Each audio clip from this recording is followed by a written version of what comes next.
Глава 2. Тренировка. Так, что это за характеристики и навыки перед глазами?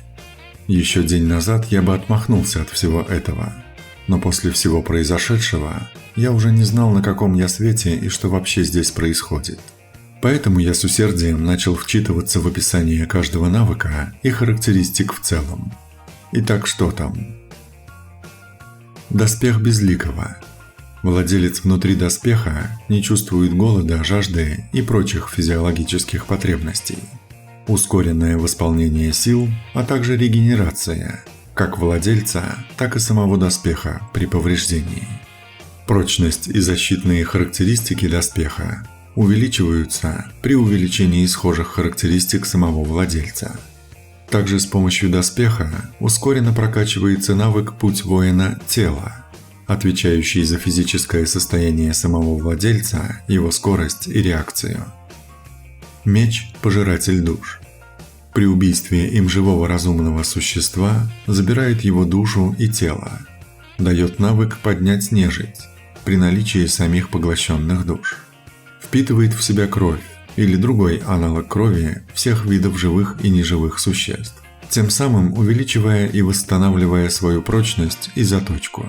С помощью этого меча ускоренно прокачивается навык владельца «Путь воина» владение клинковым оружием. Щит Чешуя дракона. Стопроцентный блок от любого вида атак и полное поглощение урона, пришедшего на щит. Щит, так же как и доспех, ускоренно прокачивает навык «Путь воина тела» владельца и дает навык «Рывок со щитом», при использовании которого уничтожается любая преграда, стоящая на пути.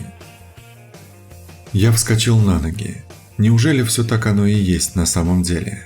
Если да, то надо пойти на тренировочное поле, которое я заприметил в замке, и проверить, что к чему. Стало интересно. Итак, я на поле. Интересно, что теперь? Что нужно делать? Допустим, навык «Рывок со щитом». Выставляю перед собой щит, и я не понял. Передо мной оказалась крепостная стена. Глаза чуть не вылезли из орбит. Я каким-то образом то ли телепортировался, то ли пронесся через все поле и оказался на другом его конце. Но судя по борозде через все поле, все-таки пронесся. Там где-то, кажется, тренировочный манекен был. Я напротив него ведь встал. Наверное, я снес его, когда летел через все поле. Да. А я даже не успел это рассмотреть. Моя реакция явно не на высоте. Забавный навык. Я его опять попробовал использовать. Но он был мутноватый, не такой яркий, как до этого. Скорее всего, он еще не откатился. Нужно время, пока им можно будет опять воспользоваться. И время было указано – 1 час. На тренировочном поле я проторчал, пока не взошла луна. Ни усталости, ни чувства голода я не испытывал. А с наступлением ночи я бы даже сказал, что испытываю прилив сил. И как это я раньше не заметил? Ночью я стал видеть четче, дальше и лучше, чем днем. Разбираясь со своими навыками, я стал более-менее понимать, как их использовать и время отката навыков. У каждого навыка оно было разным, а также прочие нюансы. Еще я понял, что можно регулировать силу навыков и радиус их действия. Ну, допустим, тот же навык «Рывок со щитом». Можно регулировать дальность передвижения. Помимо навыков, что давали мне доспех, щит и меч, были и другие способности. Молния, электрический разряд, время изготовления способности, он же каст, 30 секунд, площадь поражения 2 метра, дальность 100 метров. Время отката – 3 часа. Заморозка. Быстрое обледенение. Время изготовления – 30 секунд. Площадь поражения – 2 метра. Дальность – 20 метров. Время отката – 3 часа. Самолечение, очищение, неуязвимость. Эти 3 навыка применялись моментально, частично восполняя здоровье, снимая негативные эффекты и давая полное невосприятие к любому виду урона на 5 секунд. Время восстановления навыков – 12 часов. И навык «Темное копье». Сгусток темной энергии, сформированный в виде копья. Навык применялся моментально. При попадании летально поражал одну цель. Дальность 200 метров. Время отката 24 часа. Почти на всех навыках было указание, что их можно совершенствовать. Все это, конечно, было замечательно, но я ни на шаг не продвинулся в поиске решения проблем. Как я сюда попал, как отсюда выбраться и что теперь делать.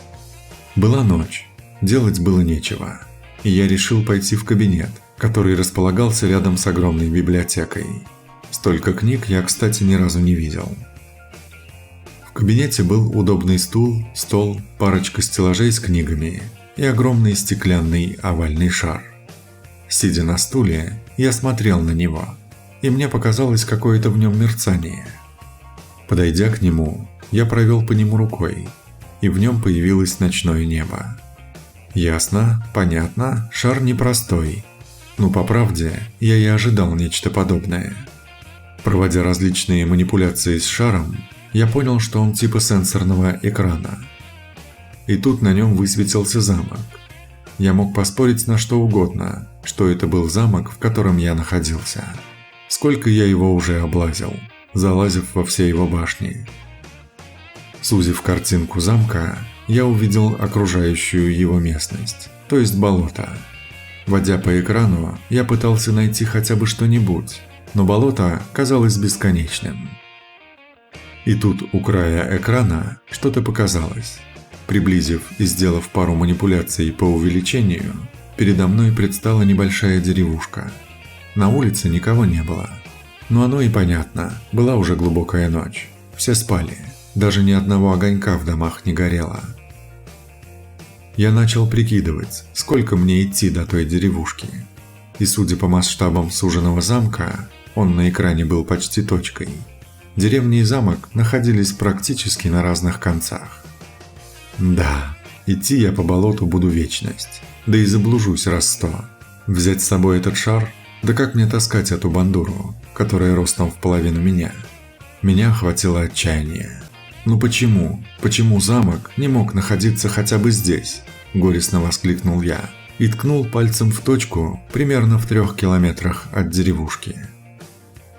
Вдруг все вокруг задрожало. Да вашу ж мать, пронеслось в голове. Что это, землетрясение? Только его не хватало. Выбегаю на улицу и чувствую что-то неладное. Подбегаю к крепостным воротам, и тут подкашиваются ноги. Я падаю на четвереньки. За воротами была пустота. Замок висел в воздухе. Точнее, не висел. Он куда-то летел.